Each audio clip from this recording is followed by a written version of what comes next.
The word leech landed before I did. It was already in the room when I checked my watch. Not yet, I thought.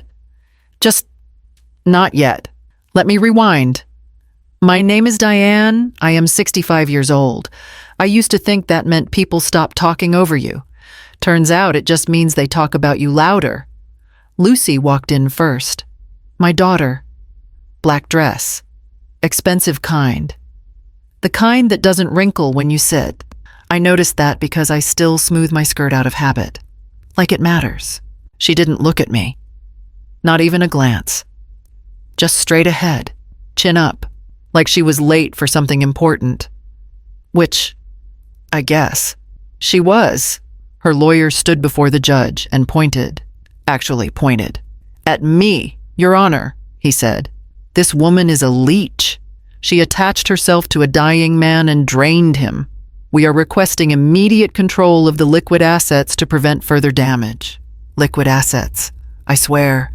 People say things like that and forget there's blood under it. The room smelled faintly like old paper and burnt coffee. That's the only thing I remember clearly. Everything else kind of tunneled. Lucy dabbed at her eyes. Very precise. Not messy crying, oh, the kind you practice in a mirror.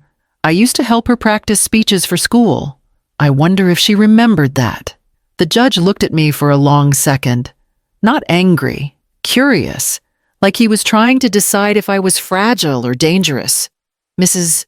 Hargreave, he said, do you object I stayed seated? I didn't stand because if I stood, I might say something stupid. Or worse, something honest. I checked my watch instead. Habit, or maybe instinct. The leather strap creaked a little, too loud in my own head. Your Honor, I request a brief moments of patience. A key representative is scheduled to arrive at any minute who will clarify the ownership of these assets. People murmured. Lucy smiled.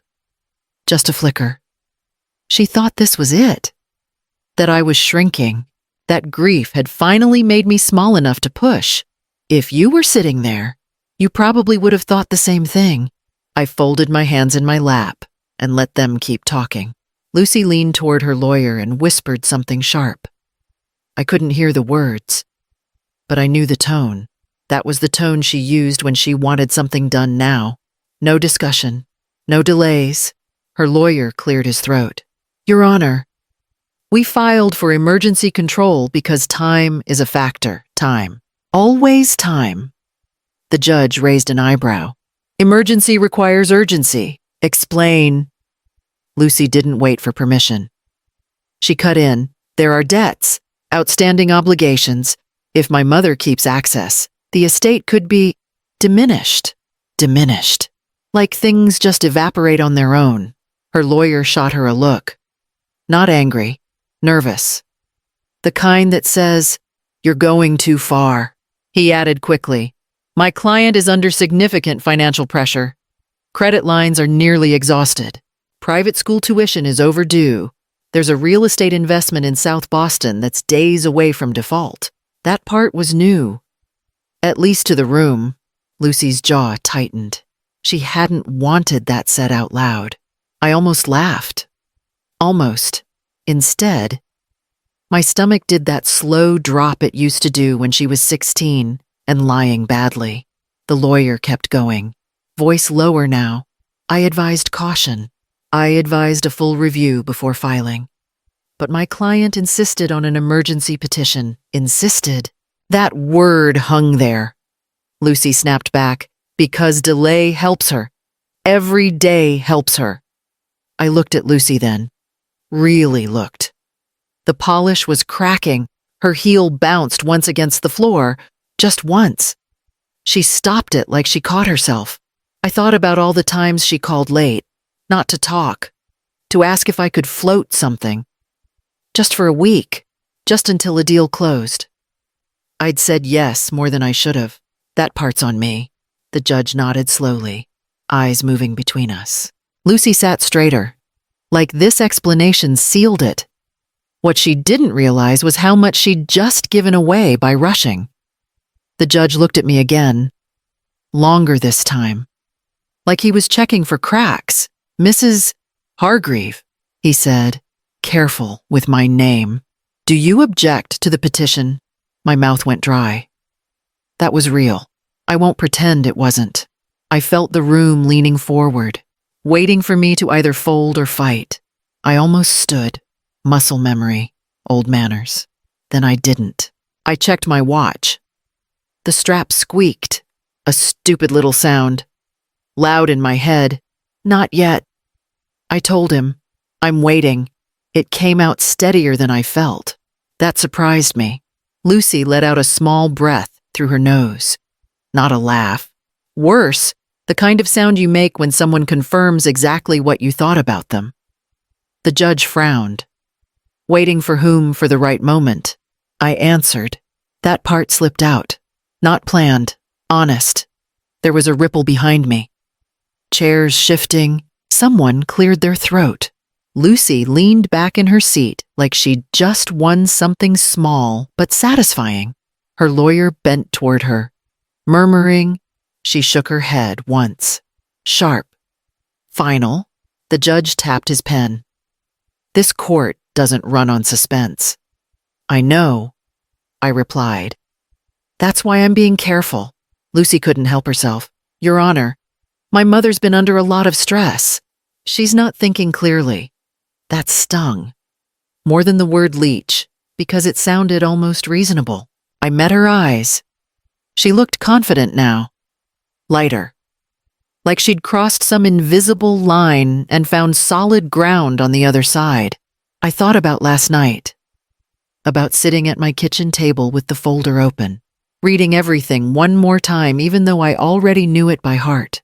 About almost picking up the phone, almost telling her to stop, almost saving her from herself. The judge nodded slowly. Very well, we'll proceed. Lucy smiled then. Full this time. She thought my silence meant permission or surrender. Maybe both. I folded my hands again and watched the second hand on my watch move forward, one click at a time. Exactly on schedule. The doors opened without ceremony. No announcement. No pause for effect. Just a hinge sound and a man stepping in like he'd done this 1,000 times. He wasn't dressed for court the way Lucy's lawyer was. No shine. No sharp lines. Gray suit. A little loose in the shoulders. Brown briefcase with a scuffed corner, like it had been dragged through airports and bad weather. He didn't look at Lucy. Didn't look at me either. Walked straight to the clerk. The judge glanced up. And you are? The man set the briefcase down. I'm here on behalf of the trust department at Hawthorne National Bank. I'm the independent trustee assigned to the Hargreave Family Trust. Lucy's smile faltered. Just a flicker. She leaned forward. We weren't notified of any trustee. Her lawyer stiffened.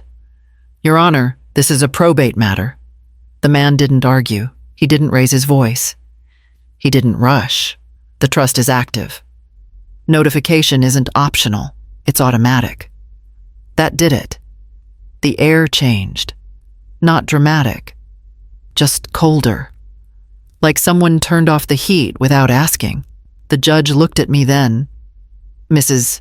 Hargreave, is this individual employed by you? I shook my head. No, he's not. Lucy turned. Sharp.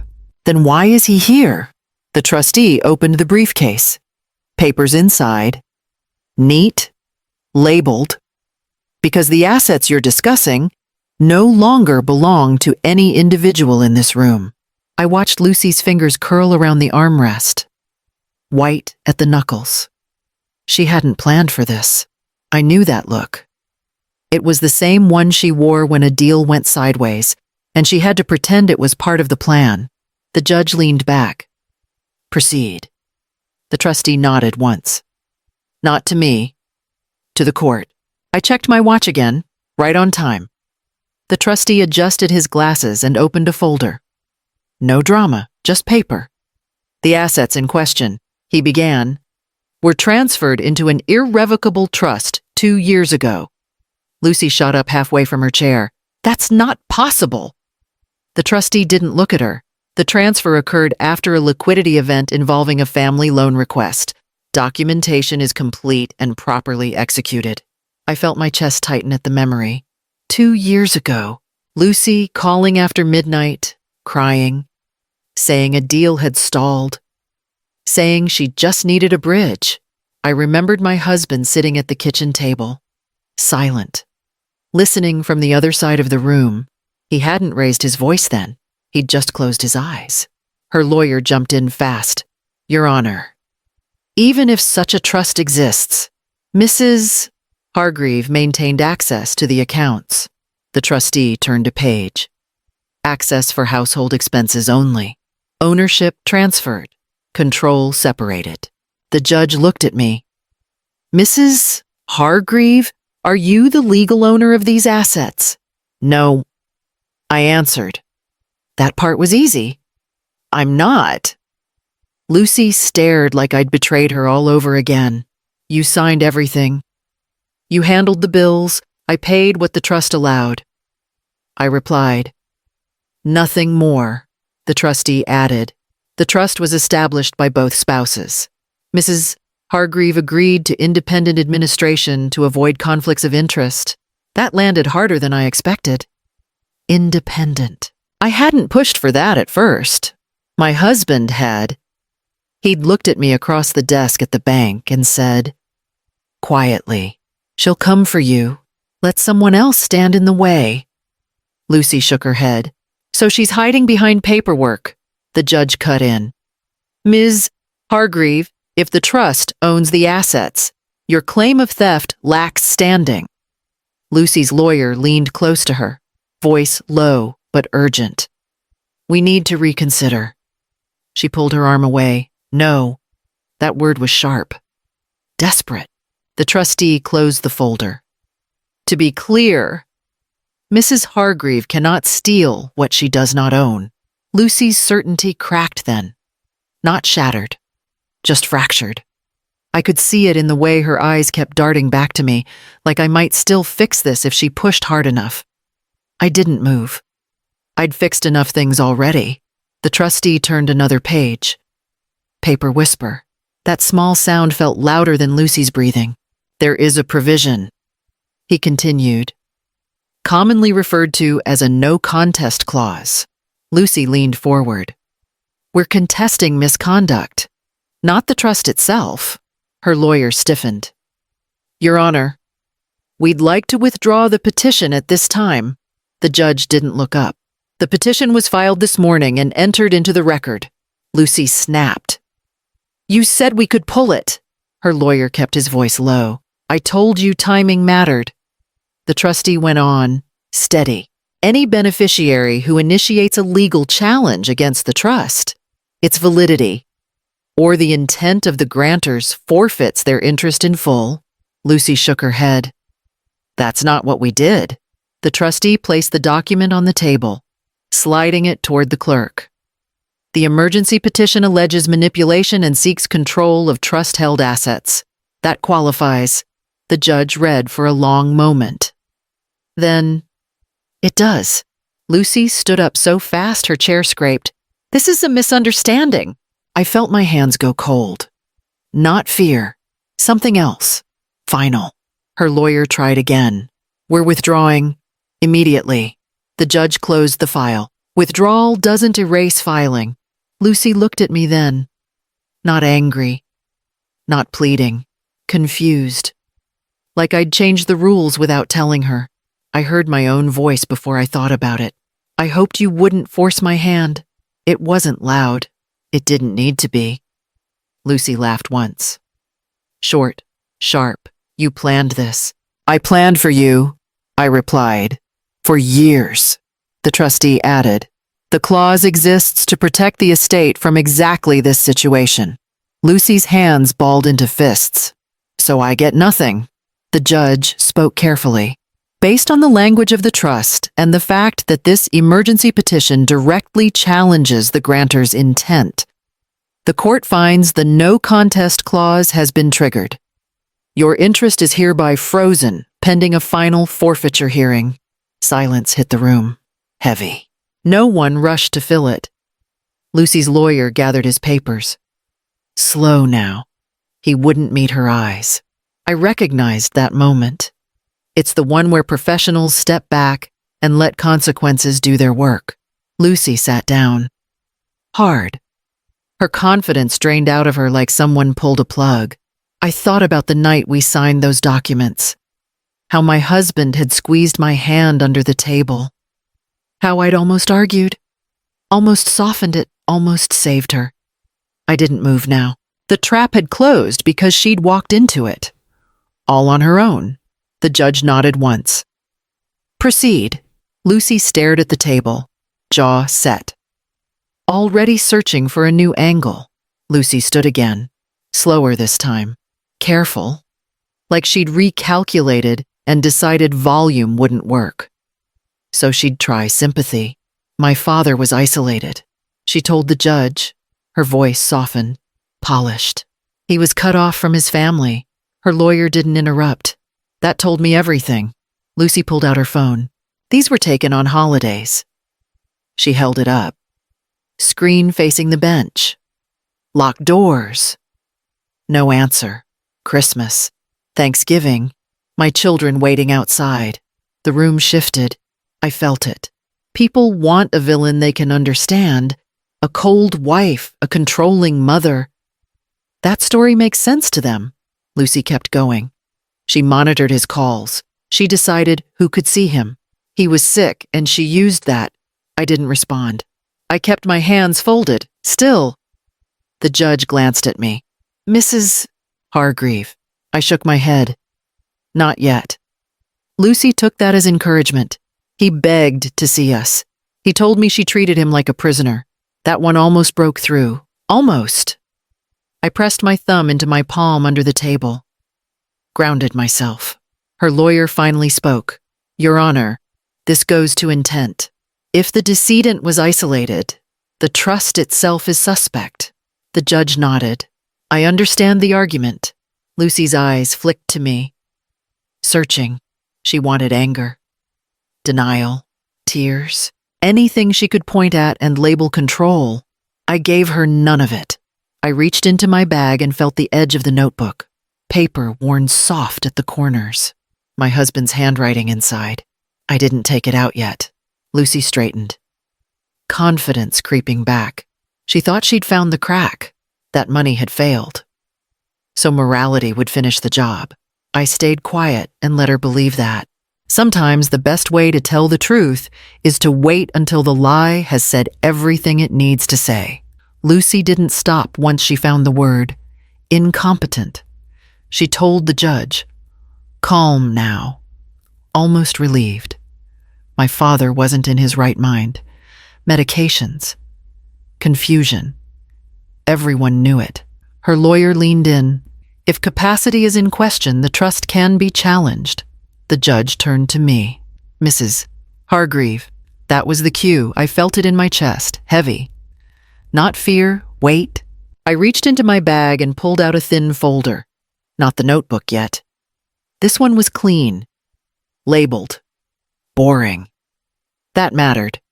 As noted in the discovery documents your counsel failed to review thoroughly, I said, sliding the folder across. My husband underwent independent capacity evaluations 2 hours before signing. And yes, the video recordings were provided in the evidence digital drive last week. The clerk set up the screen. The room went quiet in that way that makes your ears ring. Then my husband appeared. Older. Thinner. Eyes clear. He looked straight at the camera.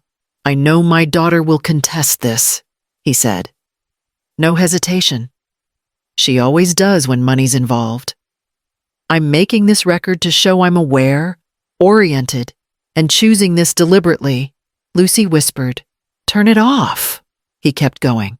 I'm protecting my wife. If Lucy sues her, I want the consequences to be final. I stared at the table. Couldn't watch anymore. The judge paused the video. This establishes capacity. Lucy's mouth opened, then closed. Her lawyer lowered his pen. The trustee stacked the papers neatly, like this was just another file. Lucy tried once more. He was manipulated. The judge shook his head. The evidence doesn't support that. I thought about the night we recorded that. My husband joked about the lighting, about how stiff he sounded. I told him no one would ever see it. I was wrong. Lucy sat down slowly. No performance left. Just math running behind her eyes. Doors closing, one by one. I kept the notebook in my bag. There was still more truth. Just not yet. I hadn't planned to bring it up. Not at first. I found it by accident. Buried in the stack of paperwork after my husband died. Forms I didn't recognize. A policy number I'd never seen. My name typed where my signature should have been. I cleared my throat. There's one more document the court should be aware of.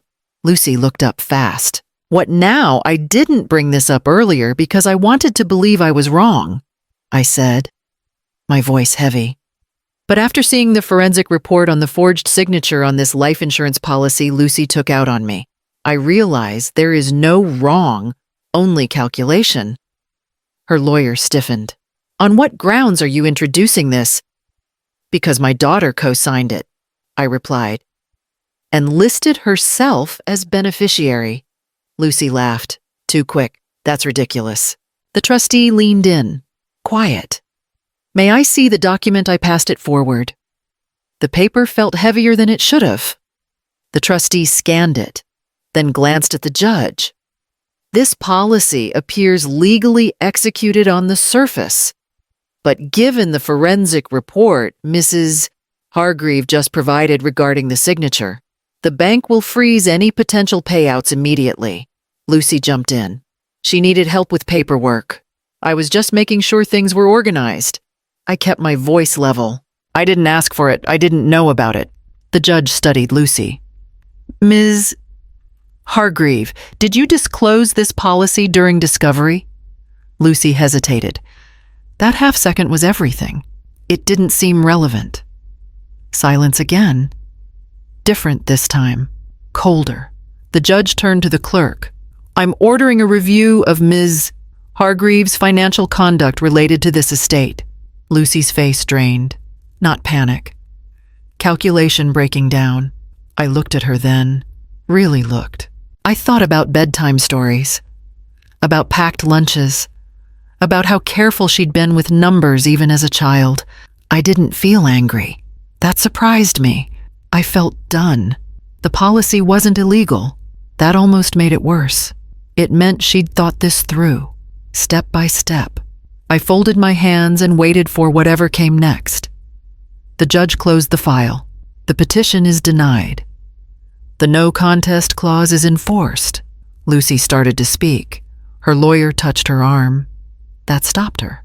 The trustee listed consequences in a flat voice forfeiture confirmed. Legal fees assessed. Financial conduct review ordered. It wasn't loud. It didn't need to be. Lucy stared at the table. She didn't look at me again. I stood when it was over. No rush. My legs felt steady. The judge nodded once, like we were done doing each other favors. Outside the room, Lucy's phone buzzed and buzzed. She didn't answer. I checked my watch. Same habit. Different reason. Boarding time. In the hallway, I paused and did the small thing I'd been avoiding. I opened my contacts. I deleted Lucy's number. Not dramatic, just a clean swipe. Relief came after. Not before. I learned something late, and it cost me years. You can love someone and still stop financing their disasters. You can be kind without being available. Boundaries aren't punishments. They're doors you close so you can breathe. If this story landed anywhere with you, tap like, leave a comment, or subscribe.